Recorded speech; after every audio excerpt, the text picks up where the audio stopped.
His Excellency William Samoei Ruto, and Her Excellency Lady Rachel Ruto, the former President Uhuru Kenyatta,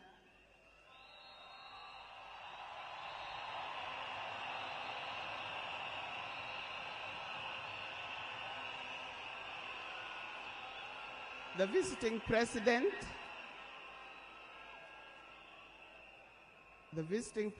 past and present, the deputy presidents, all distinguished guests, ladies and gentlemen, and watu wetu wa Kenya kwa jumla, hamjambo. Today is a very unique day. It is not every day that I would be standing here to say something to the nation and to the world about my dear husband, Raila Amolo Odinga.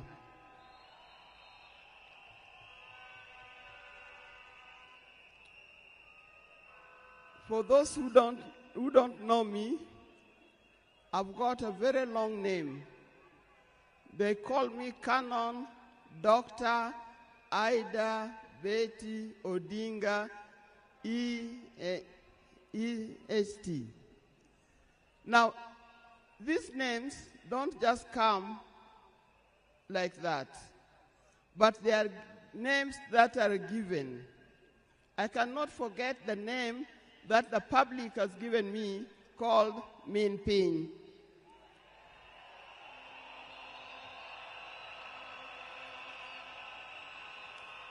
That name is a very heavy name because it is a name that puts a lot of responsibility to the owner of that name. I'm also gotten the name of Peace Ambassador. And for that reason, even before I say something else, I'd like to say something about peace. One thing that I know that Raila stood for, and he keep on repeating, is that we need peace in our nation, we need peace in our homes. And peace will not survive in a situation, in a chaotic situation. For that reason, I appeal, today I appeal, let us mourn Raila in peace. I know you are all concerned, I know you are all mourning, you are sad about this, but let's keep peace so that the peace can prevail, not only here in the stadium, but also in the rest of the country. Coming to talk about my dear husband, Raila Amolo Odinga. I first met Raila way back in the early 70s, and we got married in 1973. For that reason, I've lived with this man for 52 years. Many of the people that I see or who are in this stadium could have easily be our children. No wonder you call him Baba. That name did not come from nowhere, but came from the experience and the life that he has lived with and relationship that he has had with some of these people. During our union, we were blessed by 4 children. First, we had the first child was called Fidel Castro Odhiambo Odinga. When Fidel was born, I was a bit hesitant the way he gives the name. I say, why do you call him Fidel?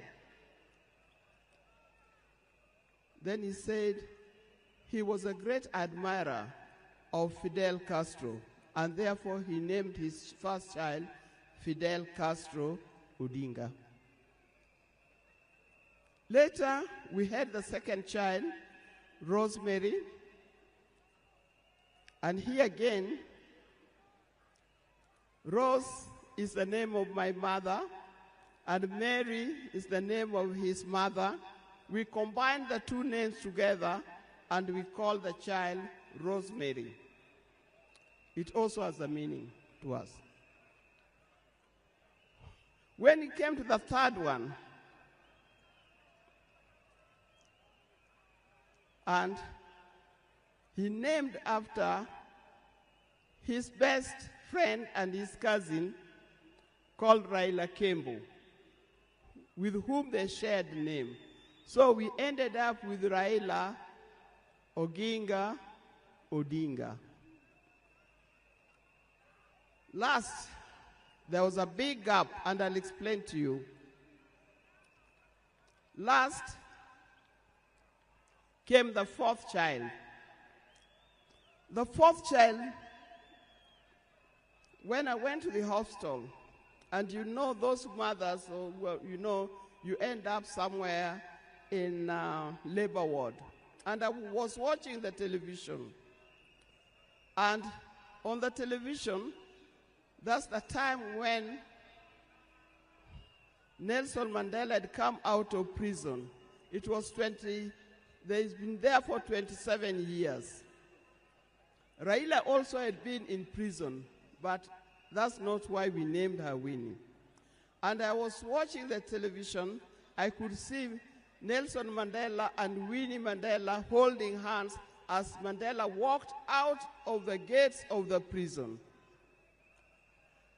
By then, I didn't know what kind of child I was going to get. But then I said, if it's a boy, we'll name him Wilson Mandela. But if it's a girl, will be Winnie Mandela. And therefore, Winnie Mandela arrived. And that's the fourth child. I see when you look at this naming of the children, I know these days you can name your child anything that you want, but I'll appeal to those who are still having babies. Give your child a meaningful name, because you name them people you never saw, you never heard of, simply because it saw the name written somewhere. There's nothing wrong with giving our children the names of the people who in our lives we think are the heroes. Our life was not smooth life. Just like any other family, there's been ups and downs. But as we continue living together, we've learned how to cope, because we all have weaknesses and strengths. We learned to talk straight to one another. We learned to speak the truth, and we learned to forgive and move on. Now, that forgiving spirit was not only in the home, but is something that has spread to the Kenyan. You've seen how many times he has tried in the elections, but that forgiveness is paramount. So please don't carry grudges from one generation to another and from one group to another. We are all Kenyans. We are all Kenyans. We are sisters and brothers. We must learn to forgive easily and build together Kenya.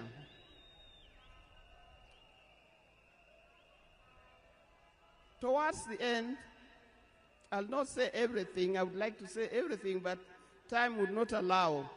And a span of 52 years is not a short time. I hope that when I get another opportunity on Sunday, I'll be able to say more. But one thing that he kept on repeating to me is that we must urge Kenyans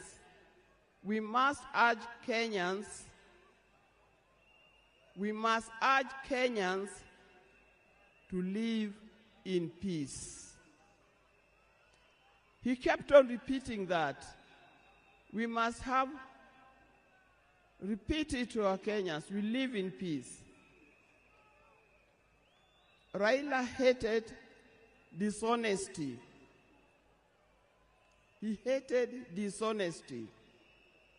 He hated greed.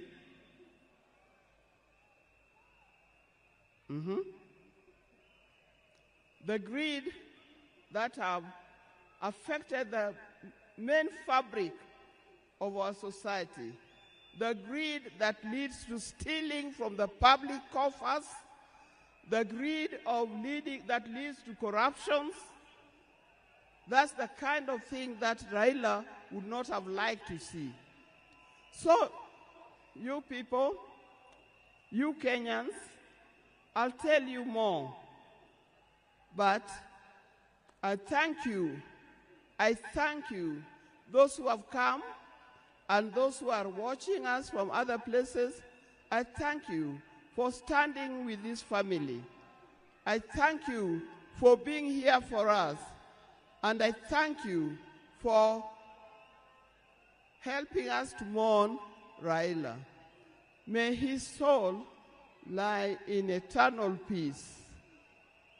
And for the people of Kenya, I wish you well, thank you, and may God bless you. Thank you.